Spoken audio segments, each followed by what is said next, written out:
ನಮಸ್ತೆ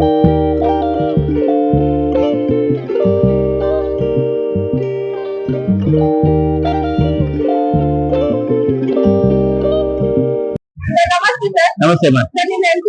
ನಮ್ಮ ಹೆಸರು ವೆಂಕಟೇಶ್ ಗೌಡ. ಕೋಲಾರ ಜಿಲ್ಲೆ ಮಾಲೂರು ತಾಲೂಕು ಟೇಕಲ್ಲಹಳ್ಳಿ ಚೇತ್ರನಹಳ್ಳಿ ಅಂತ ನಮ್ ಊರು. ಹೌದು, ಇದು ಹಳ್ಳಿಕಾರು ನಾಟಿ ದನ. ಇದು ಹಳೆ ಕಾಲದ ತಳಿಮ. ಇದನ್ನ ಒಂದು ವಿಶೇಷವಾದ ತಳಿ. ಇದು ನಾಟಿ ದನ ವಂಶ ಪಾರಂಪರ್ಯವಾಗಿ ಬಂದಿರುವಂತ ದನ. ಅದನ್ನ ವ್ಯವಸಾಯಕ್ಕೆ ಬಳಸ್ತೀವಿ, ಶೋಗೆ ಬಳಸ್ತೀವಿ. ಈ ಕೃಷಿ ಮೇಳಕ್ಕೆ ಬಂದಿದ್ದೀವಿ. ಎಲ್ಲರೂ ಯುವ ರೈತರೆಲ್ಲ ನೋಡಿ ಈಗ ನಶಿಸಿ ಹೋಗ್ತಾ ಇದೆ. ಅದು ಹಳ್ಳಿ ನಾಟಿ ದನ ನಶಿಸಿ ಹೋಗ್ತಾ ಇದೆ. ಇದನ್ನ ಎಲ್ಲಾ ಯುವಕರು ನೋಡಿ ಮತ್ತೆ ಒಂದೊಂದ್ ಜೊತೆ ಎತ್ತು ಕಟ್ಟಿ ಎಲ್ಲಾನು ಅದನ್ನ ನಿಲ್ಸ್ಬೇಕು ಇದನ್ನ ತಳಿನ ಅಂತ. ಅದಕ್ಕೆ 6 ವರ್ಷ ಆಗಿದೆ.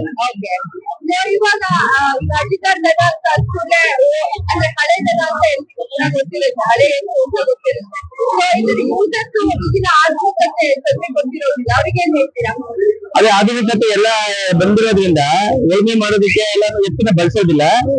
ಆದ್ರೆ ಮನೆಯಲ್ಲಿ ಅದನ್ನ ಇಟ್ಕೊಂಡು ಪೋಷಣೆ ಮಾಡಿ ಆ ಸಂದರ್ಭ ಸಾಲೋದಲ್ಲಿ ಹೊಡೆಯೋದಕ್ಕೆ ಯೂಸ್ ಮಾಡ್ಕೊಂಡು ಮನೇಲಿ ಇಟ್ಕೊಂಡ್ರೆ ರೈತ ಅನ್ನೋದಕ್ಕೆ ಮೂಲ ಗುರ್ತದೆ ದನ ಇದ್ರೆ ಮಾತ್ರ ರೈತ. ಹೆಸರಿಟ್ಟಿಲ್ಲ ಮ್ಯಾಮ್, ಇಲ್ಲ. ಹೌದು ಹೌದು ಹೌದು. ಇಲ್ಲ ಇಲ್ಲ ಮೇಡಮ್, ನಾವು ರೇಸ್ ಹೋಗ್ಲಿಲ್ಲ, ಹೋಗೋದಿಲ್ಲ. ಈಗ ಕೊಡಲ್ಲ. ನಾವು ಸಪ್ಲಮ್ಮ ಜಾತ್ರೆ ಮಾಡ್ತೀವಿ ಮಾಲೂರಲ್ಲಿ, ಆ ಜಾತ್ರೆಯಲ್ಲಿ ಕೊಡ್ತೀವಿ. 16,25,000 ನಾನು ತಂದಿರೋದು. ಈಗ ಕೊಟ್ಟರೆ 20 ಲಕ್ಷ ಕೊಡ್ತೀನಿ.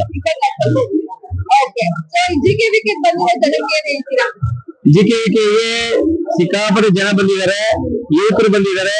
ದೊಡ್ಡ ಯಜಮಾನರಿಗೆಲ್ಲ ಗೊತ್ತಿದೆ ಇದ್ರ ಬಗ್ಗೆ. ಯುವಕರಿಗೆ ನಾನು ಹೇಳೋದು, ಅನುಕೂಲ ಇರೋಂತ ರೈತ ಯುವಕರಿಗೆ ಒಂದ್ ಜೊತೆ ಮನೆಯಲ್ಲಿ ಒಂದು ನಾಟಿ ಹಸ, ಒಂದ್ ಜೊತೆ ಎತ್ತು ಕಟ್ಕೊಳ್ಳೋದಕ್ಕೆ ನನ್ನ ಸೈನ್ಪುಟವಾಗಿ ಇದು ಮಾಡ್ತೀನಿ ನಾನು. ಹೌದು, ತುಂಬಾ ಚೆನ್ನಾಗಿದೆ ನೋಡಿ. ಕೊಂಬಲ್ಲಿ ಆ ತರ ಇದಾವೆ, ತುಂಬಾ ಚೆನ್ನಾಗಿದ್ದಾವೆ ಕೊಂಬಲ್ಲೇನು. ಇವು ಸ್ವಲ್ಪ ಬೆಂಡಾಗಿರ್ತವೆ, ಅವೆಲ್ಲ ನೆಟ್ಟಿಗೆ ಮಾಡಿ ರೆಡಿ ಮಾಡಿರ್ತೀವಿ ನಾವು.